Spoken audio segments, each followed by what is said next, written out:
Welcome to the Heal Your Hunger Show, where we get to the heart of why you overeat and how to stop. If you struggle with food and weight like I did, welcome home.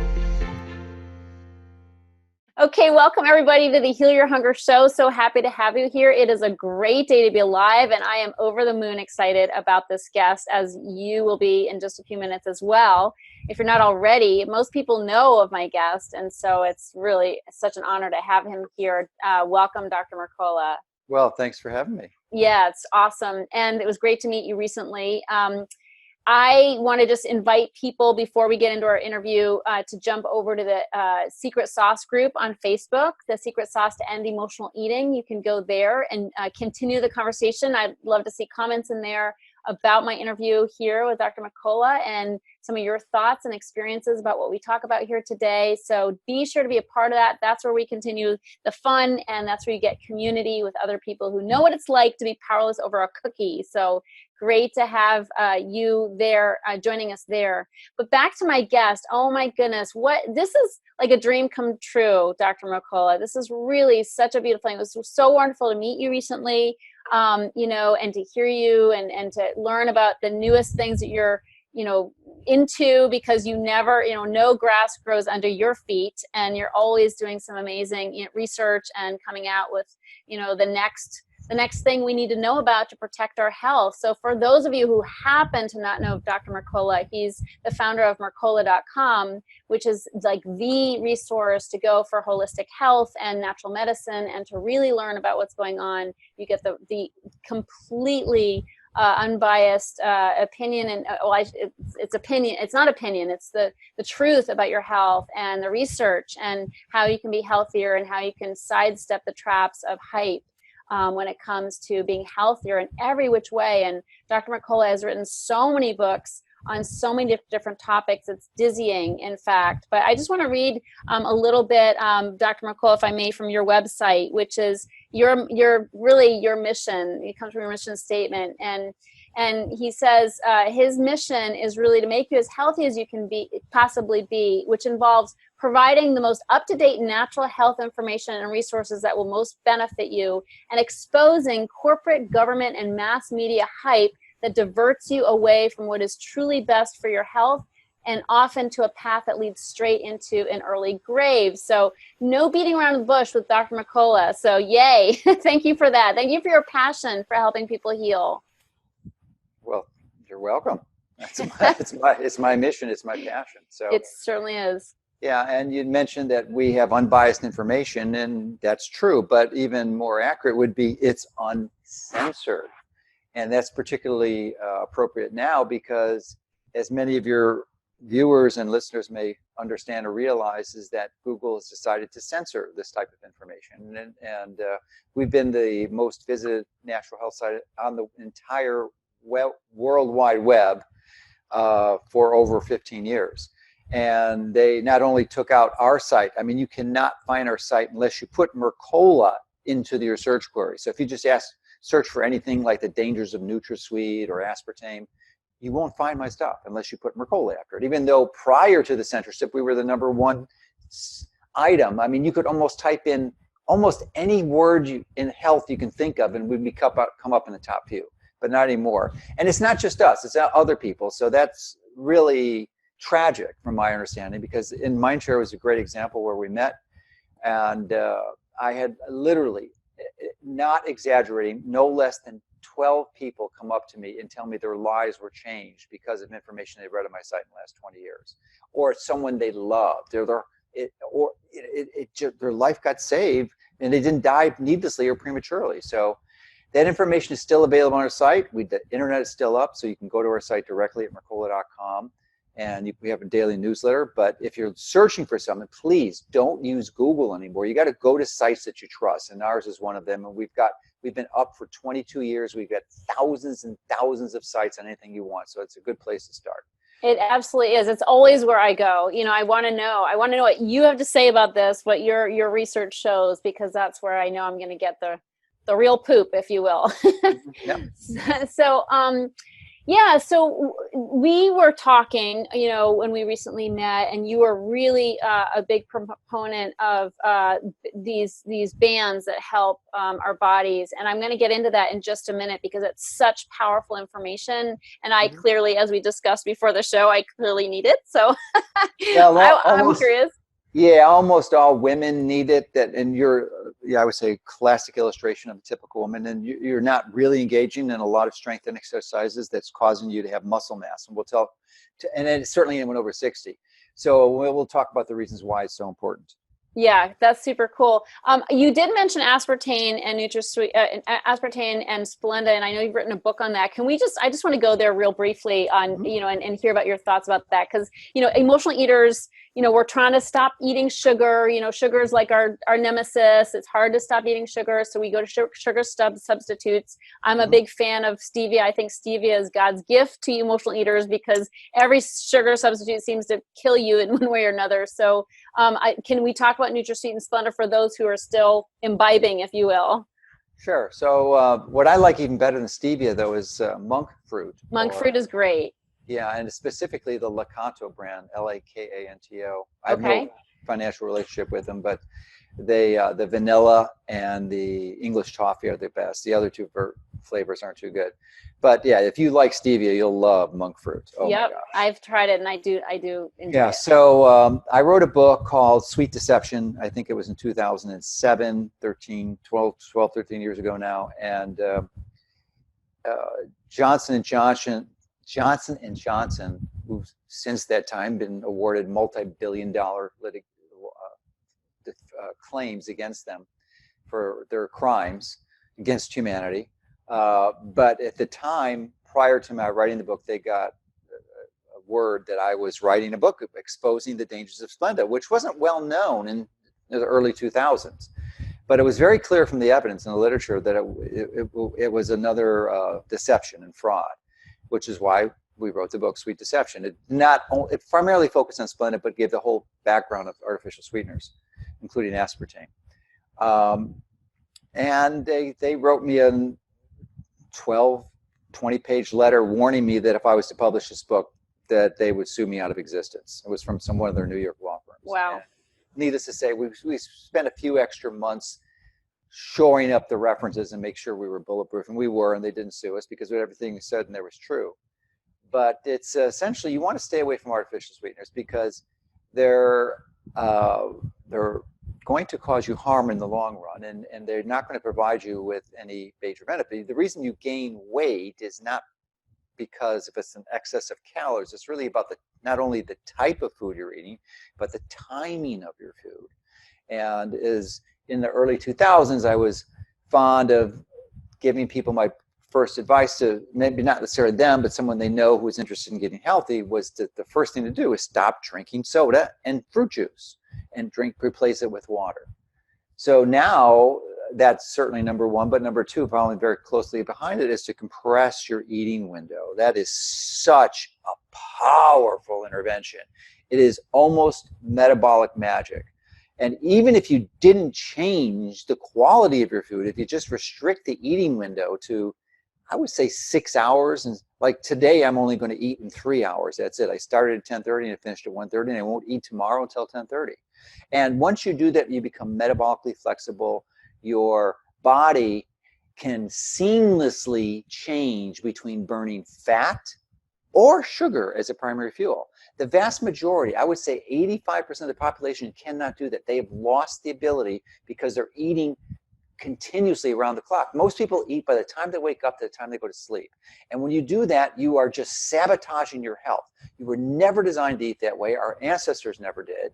And largely not because of thoughtful intervention, it's just because that was the circumstances of their food availability. So as a result, our metabolism is designed for that type of eating pattern. And when you eat all day long, you are sabotaging yourself on steroids. So it's a simple strategy. You don't have to start eating in 3 hours or 6 hours. You can start eating in 12 and then 11, 10, you work way down. So Yeah. Well, And I know you've written a book recently about that, Yeah. and you're talking about intermittent fasting, essentially. Well, intermittent fasting is the term that many, maybe even most people describe, but more accurately is termed as time-restricted eating. Because intermittent fasting could imply fasting for 2-3 days too, but this is with time-restricted eating within a 1-day period. Yeah. I mean, for emotional eaters, we tend to have to filter a lot of good health advice through through the experience of the emotional eater, which is, going too long in fasting can break out in binges and that kind of thing. Yeah, sure. So,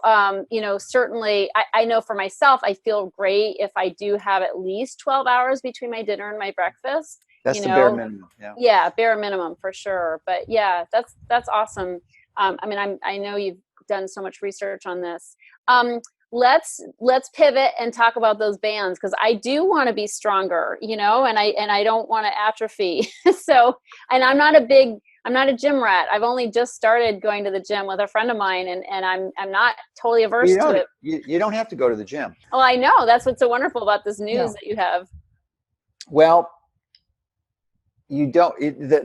You said you don't want to atrophy, and the consequence, even if you did want to atrophy, I mean, you're going to anyway, unless you do something about it. By the time you're mid-50s to 60, there's a process called sarcopenia. It comes from 2 Greek words, sarx meaning flesh and penia meaning poverty. So about 10% of the people over 60 have sarcopenia, or not enough muscle mass, and maybe 25%. And by the time you get to be 80, it's over half the people, over half. And you say, so what's the big deal? You look a little, you're not buff and beefy, and you don't look like you're a weight trainer. Well, it is a big deal, because, and let me tell you why, because over half the tissue in your body is muscle. And muscle is a very important endocrine organ. And by that, it secretes hormones. Just like your pancreas secretes insulin, your muscle secretes hormones called cytokines and myokines, and they have very important metabolic influences. Additionally, they serve as a sink for glucose. And that means that after you eat a meal, about 4/5, 80% of the sugar that you are eating and consuming is absorbed into your muscles. That's where it goes. Interesting. Yeah, so it's a sink for glucose. And if you don't have enough muscle mass, and you won't be able to lower your blood sugar immediately, and you have high blood sugar levels, which leads to insulin resistance, diabetes, and overweight.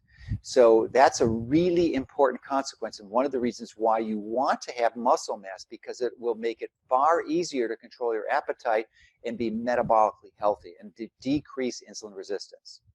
And so you're about to tell me a way to increase my muscle mass without increasing my time at the gym. Or even going to the gym. Or even going to the gym, even better. Yeah. Who listening to this show isn't into quick fixes? I tell you, we're the queens of quick fixes. So let's hear about it. Yeah, it takes about 15 minutes a day. Okay. And interestingly, my parents passed away recently, last 2 years. Very sorry for that. And thank you. And I was able to save them from dying from the most common reason of death, which is death from the conventional medical system. Medical mistakes or foolish lack of appreciation of the foundational causes of disease. So they did not die at the hands of conventional medical doctors. They died of natural causes. And part of the reason they died was they had sarcopenia, and they were frail. So in addition to your muscle mass providing you with the ability to move around and ambulate and do the daily functions of the normal functions of daily living, they provide these other benefits. So because they were sarcopenic, they basically were confined to walkers and then eventually wheelchairs. And that will lead to premature death. When you're in that scenario, if you get sick and go to the hospital, your risk of dying, of coming out alive in the hospital, is dramatically increased. So this is another reason why you want to make sure that you have enough muscle mass. It gives you a buffer, a reserve. Is there a way, let me interrupt you for 1 second. Is there a way to know if you have sarcopenia, or if you're like going down that direction, or is it just assumed everybody is if they're not? No, there are objective measurements of that. You could do it with a body composition analysis, and that's typically done with a DEXA scan, but it has to be a very specific type. You can do it with body fat, capillary measurements to make that as an indirect prediction. And those, depending on the there's a little more user variability there. There's a variety of other methods. You can use bioimpedance analysis. They have scales that you can stand on. It's kind of questionable as to the accuracy of those, but they will at least give you a range. And you can look at yourself. I mean, you could look at pictures of people online and you can see how fat you are. Typically, the fatter you are, the less lean muscle mass you'll have. So there's a correlation there. That's why you want to lose muscle or fat, especially as you age, because when you have high fat levels, especially visceral fat, the fat around your organs, it leads to an increase in inflammation, and inflammation is really, really damaging when you get older. In fact, it's given a term. It's called inflammaging. Inflammaging is what they call it, and it leads to the production of senescent cells, and senescent cells contribute to more inflammation, and it just gets into this vicious cycle that becomes hard to break out of. So that's one of the reasons why you want to become metabolically flexible. And interestingly, when you increase muscle mass, you will move in that direction. You'll increase your lean muscle mass and decrease your fat tissue. And this intervention will do that. And the other, something very similar to sarcopenia is called osteoporosis, which more people are familiar with, and has similar amounts of prevalence as you get older. And this intervention, blood flow restriction training, BFR for short, has an enormous potential to not only prevent it, but almost eliminate it. So probably people might be interested in, what is this thing? So yeah, you got us. You definitely whetted our appetite here. Have to whet the appetite, otherwise you're not going to listen to what it is. So let me tell you, it's relatively new in the United States, less than 10 years. It was developed by a Japanese professor over 50 years ago, and this guy is like 73 years old now, and his biceps are bigger than his biceps are probably bigger than your legs. That's okay. Which is pretty amazing. At 73 years old, he does not have sarcopenia. Pretty amazing. So it essentially, he developed the original form of blood flow restriction therapy, which is called, he gave the name Katsu. It's a Japanese word, and spelled Kaatsu. And it's a word that means additional pressure. And you'll understand why he gave it that term, because it's the perfect name for this therapy or approach that he developed. It essentially involves applying a band around your arms, each arm at the same time, or each of your legs. And when you do that, you're going to restrict the blood flow. And the restrict is an important term because it's not obstruct, which would mean completely eliminate the blood flow. And there are some devices out there that do that.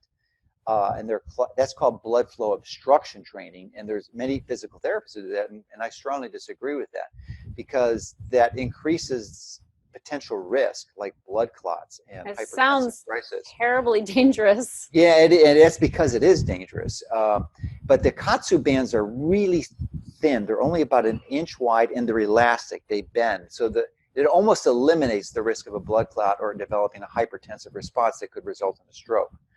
So they're put on your extremities for about 15 minutes, and you do a set of exercises, usually 3 exercises.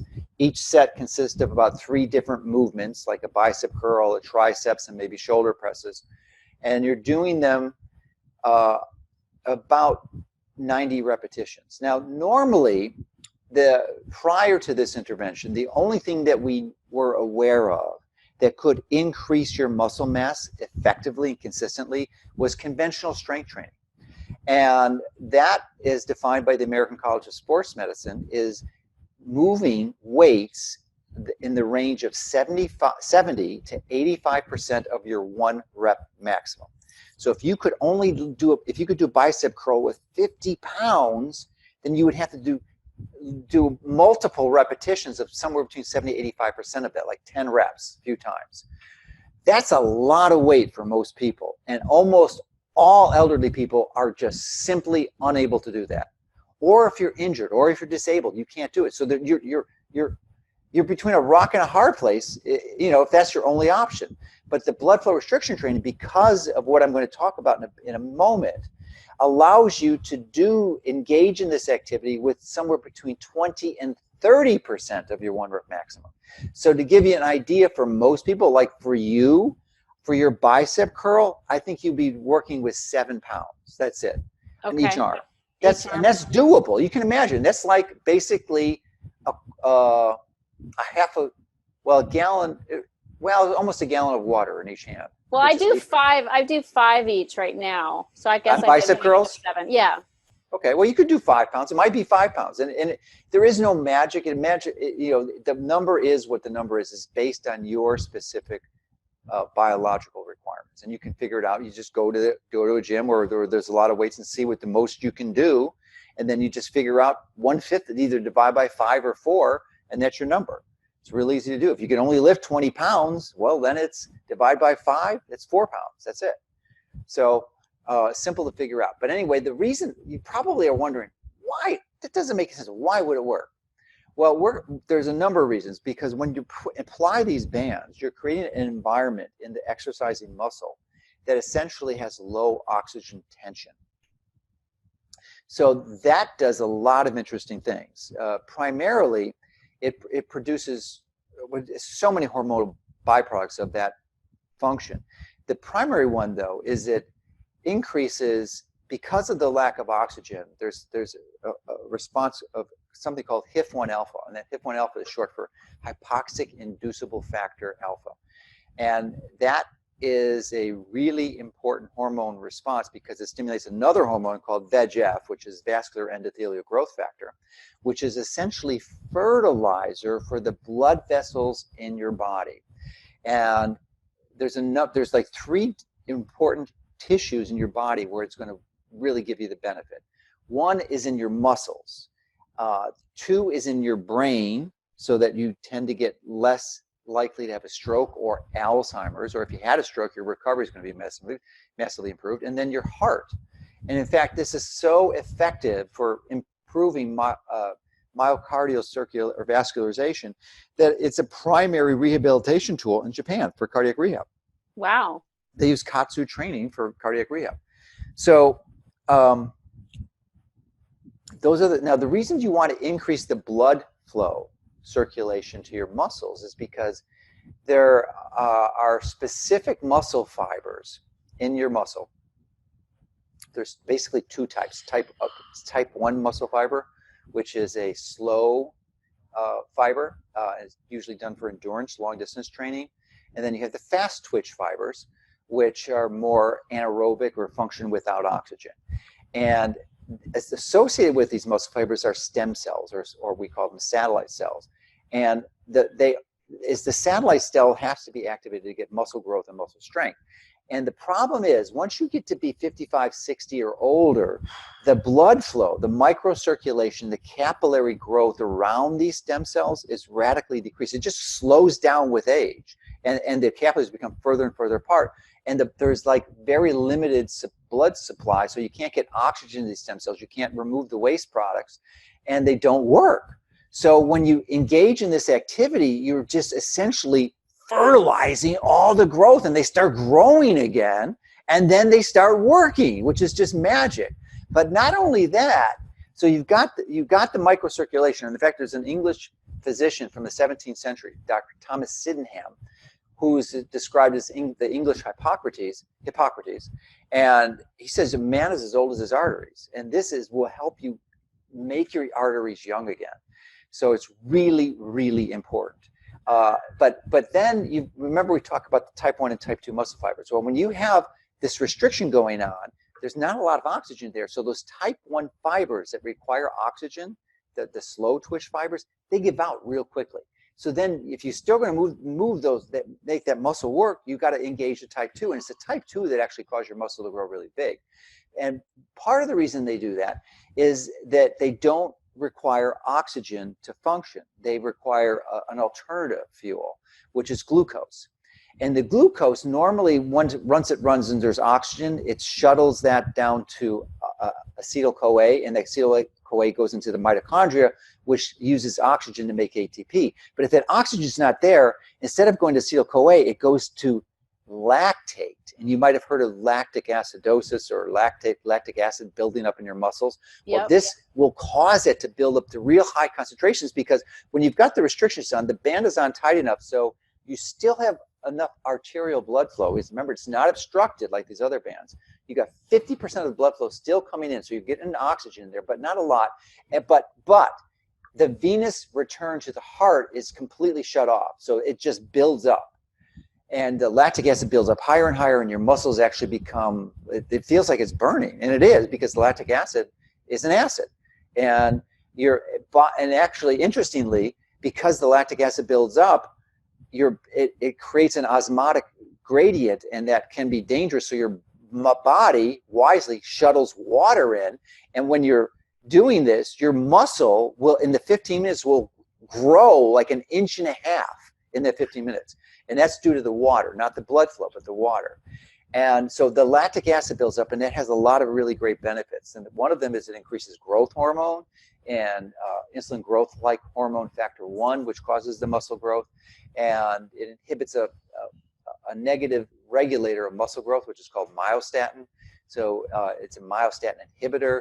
And it also once you release the bands, this lactic acid, which was typically thought to be a waste product, and it still is a waste product, metabolic waste product, but it's also a pseudo hormone. And it actually travels in your blood up to your brain. It transfers into your brain, and it supplies fuel to your brain, and then stimulates another great hormone called BDNF, which is fertilizer for your brain cells. It's a neurotropic hormone, and it makes you smarter and radically decreases the risk of Alzheimer's. So all these wonderful things are going on, which your body needs. And it's what we call a type of high intensity exercise, even though it's very similar to sprinting. And even though you're not running hard and you're only just lifting these 5-pound weights, how could it possibly do this? Well, it does. And in fact, I warn people when you're doing it to make sure that you have a towel, because one of the signs of a high intensity exercise, you will start to sweat because there's a sympathetic response, and you'll start breathing real heavy. So, it's like you just run 100 yards, and then you're going to get all these benefits. And I think high intensity exercises are some of the most beneficial, and really the ones you really need. Now, if you're going to consider them quote unquote exercise. Now that is I consider an exercise, but there's other daily movements that you really need. Like, in addition to that, you could still walk. I still walk like an hour a day in addition to this. And I think Are you saying in addition with the bands on, or just in addition? Well, you could. I actually have happened to walk with bands on too.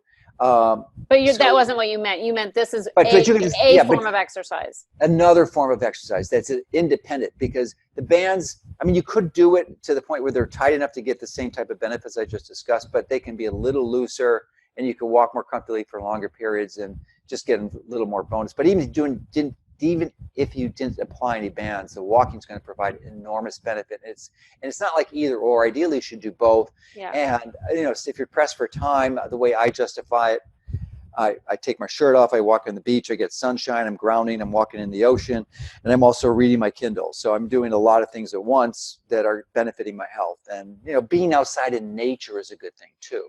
So that's, rather than walking on a treadmill inside, which is, I think, kind of bat crazy.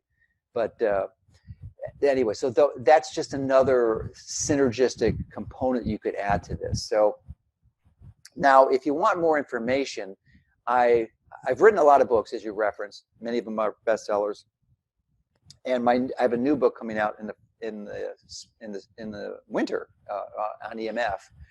But that's going to be my last book for a while. My new strategy now is to write review papers and get them published in peer-reviewed journals. So I actually, my first one is a 30-page paper with 250 references on what I just described, that essentially provides the scientific documentation. Because when I started doing this, I couldn't believe the results I've been getting. I've been exercising for 50 years, and I never, ever seen anything like this, ever. And remind us again, because we were talking about the benefits prior to your explaining what this was, or just kind of recap what the benefits people of all different body shapes can expect. Well, that's a good question. The summarizing it, you're going to increase your muscle size. You'll increase your muscle strength. So that means you increase lean muscle mass. You decrease your fat.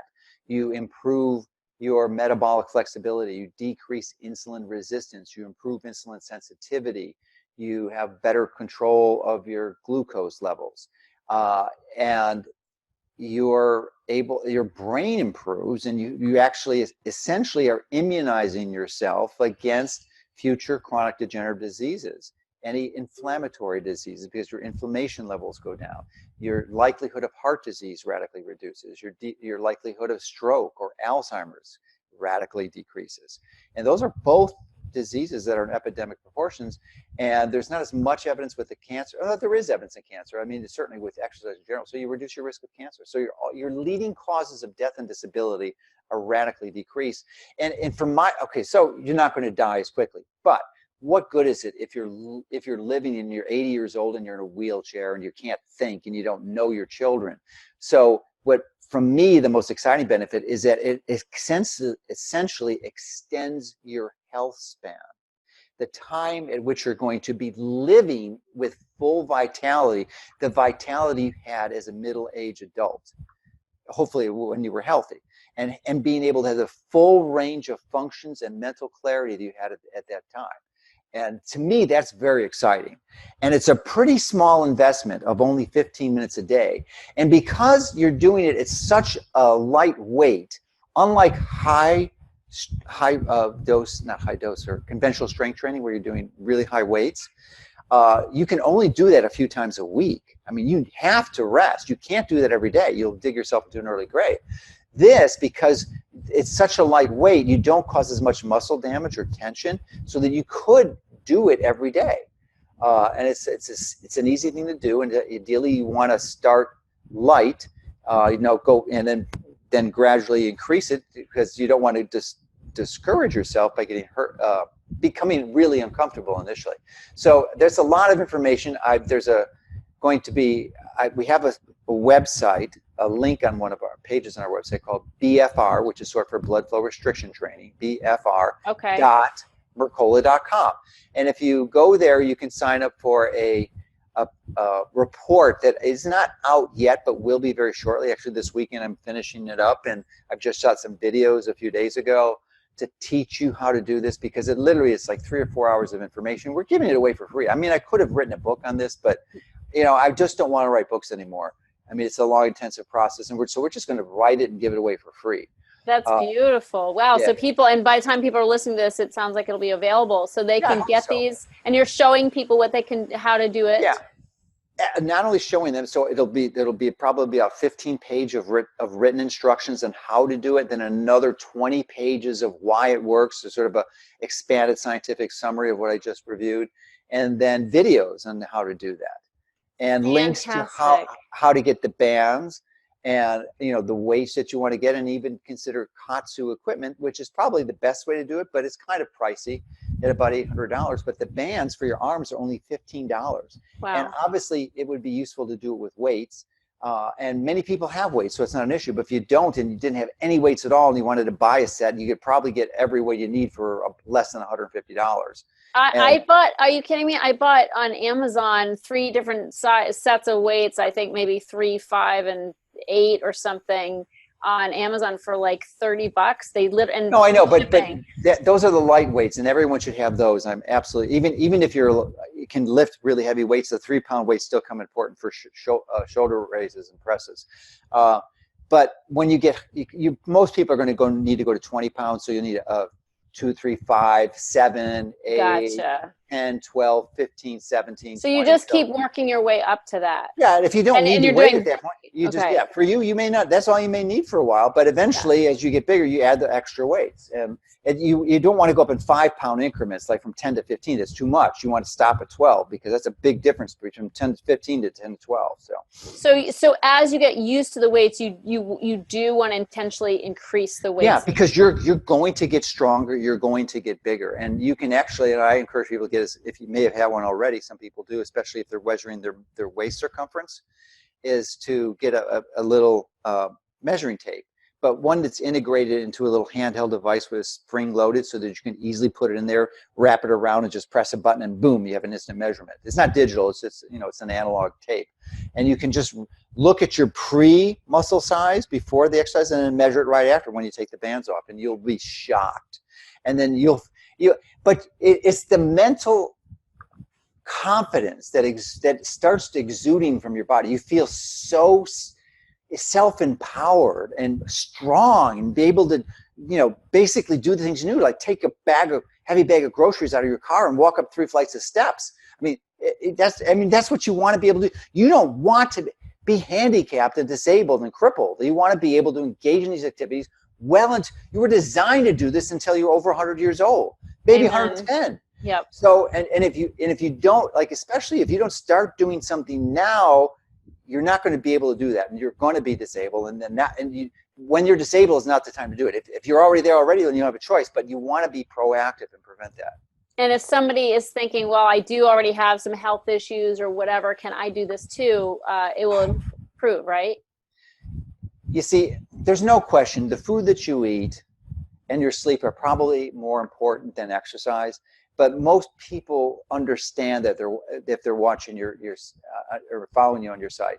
So they get that. But the hidden part of the equation, especially for those people who are interested in longevity, is they don't fully appreciate is the importance of creating muscle mass and exercises that do that.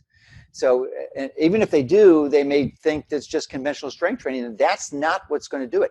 Now, just because you're doing BFR doesn't mean you can't do conventional strength training. I do both, but it's not required. If you're someone like you, that all you would need is BFR. As someone who's elderly, that all they need is BFR. It will change their life forever.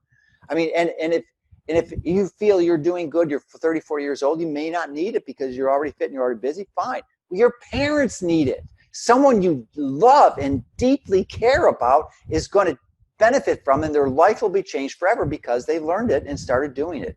And it's so cheap, it's so inexpensive, and it's so easy to do. Beautiful. Yeah. Well, I wish you could show a little more passion about it, but that's okay. We'll go with it. Yeah, well, I'm working on it. But now the few cautions that I can think of is that if you're doing it, ideally, if you have a friend or you have a personal trainer, just someone to guide you once or twice to make sure you're doing the right form. That's lightweight, so you're probably not going to get injured, which is the other thing about conventional strength training. Almost half the people who are engaging in conventional strength training, you ask them, 1 out of 2 people have been injured from their workouts. That's just the nature of the beast. And the likelihood of you getting injured with blood flow restriction training is virtually non-existent because the weights are so light. It's almost impossible to injure yourself. I mean, it's so beautiful. Now, let me warn you too that there's a price to pay, and it's not financial. Because the weights are so light and you've got the restriction, you're going to have to do a lot of reps. So rather than doing 8 reps, you're going to do 90 reps. Now that's 30 reps. You rest for 15 seconds, do another 30 reps, rest for 15 seconds, another 30. And even though it's only 5 pounds, that gets pretty heavy after the 70th, 80th rep. So you're going to be out of breath. You're going to be sweating. You're going to be pushing it. If you are not pushing it, if you're not going to failure, if you just like to, okay, it's light enough, and just put them down, there's no sweat, no heavy breathing, it's not going to work. All right, so here we go. This is the time. You have to have that reaction. You've got it's an exertional stress on your body. Not all stress is bad. Some stress is. Excessive stress certainly is. It's actually stress that you don't have the tools to remediate. And certainly excessive exercise stresses. But you've got to give yourself a stress that's going to produce this metabolic response. It's going to give you, essentially recharge your battery and vitalize your body and recharge it the way it was designed to. Because we are all designed to have movement, not necessarily exercise, but movement and pretty strong movement, lifting heavy things. That's what we're designed to do. And virtually very few of us do that. But this BFR is just the most incredible innovation in health movement that I've ever encountered. And I think probably that anyone's ever encountered in the last century, for sure. And the guy who developed it, Dr. Sato, should in my view, should get the Nobel Prize or its equivalent because it's so radically beneficial. And I'm just an advocate for this thing on steroids. It's one of my passions is to help the vast majority of people understand this. Now, if they don't want to do it, that's fine. But at least they know that it's an option. So if someone doesn't, wants to smoke, fine. They know the dangers. If someone doesn't want to use this, fine. They know the dangers that they're going to get sarcopenia and die prematurely and be probably disabled and crippled and frail they go into the hospital, their likelihood of dying is radically increased. That's their choice. Everyone gets a choice, but at least they know they have a choice. Yeah, and I love that the focus isn't weight loss here, because exercise. No, it's not. No, it's for emotional eaters. That's the problem with exercises. It's kind of a 4-letter word for us, and so I love that this truly is about our health. Yeah, and you probably are teaching this, and people know. Most of your people know that it's not about the weight. That is just a stupid artifact. It's just a symptom. You could not lose any weight at all, and if you're just losing fat and gaining muscle mass, that's what you want to do. I mean, weight in my mind, weight is only an issue if you're too low, which can happen, and some people do. And for me, if I fast too long, I'll lose too much weight, and my muscle mass will start going down. So I have to be particularly careful of that. But if you're heavy, it's not an issue. I mean, you just get to do the time-restricted eating, and you do the engaging exercise, and your body will respond. It's designed to respond. It has everything it needs to respond.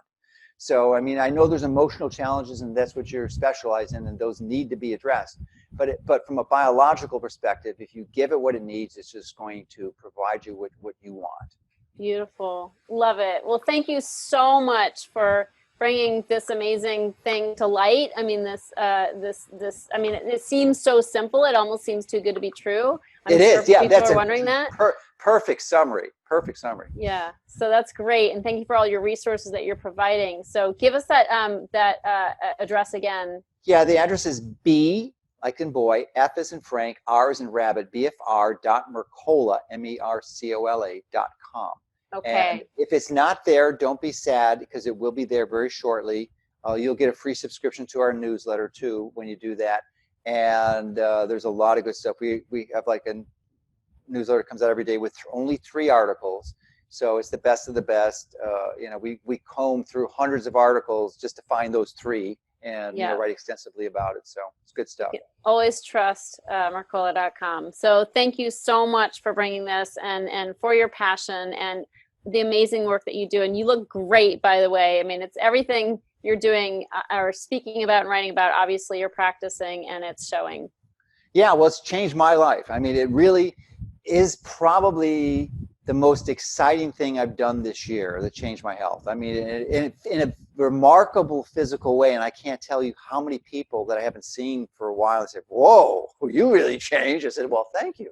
Wow. And so it is a noticeable difference. So from a vanity perspective, you will be very grateful that you've done this. Beautiful. Well, thank you so much. And thanks everybody for tuning in. And please, let's continue the conversation over at the Secret Sauce group on Facebook. And Dr. Mercola, love to have you back when your EFT book comes out. And EMF. Not EFT. Oh, sorry. No, that's okay. But EMF. I was probably the primary promoter of EFT in the late 90s and early 2000s. Yeah, but I love that as a tool. But EMF is an emerging challenge to our health that really needs to be explored. So yeah, I love that you're doing that. Thank you for that. It's a big service to us and in terms of improving our health. So I look forward to hearing more about that. But thank you for everything, and just really appreciate you and all that you do in the world. Well, thank you. And everybody, thanks, and please tune in next time. Take care. If you enjoyed this podcast and want to get free support, insider health info, exclusive invites to events, and more, visit healyourhunger.com.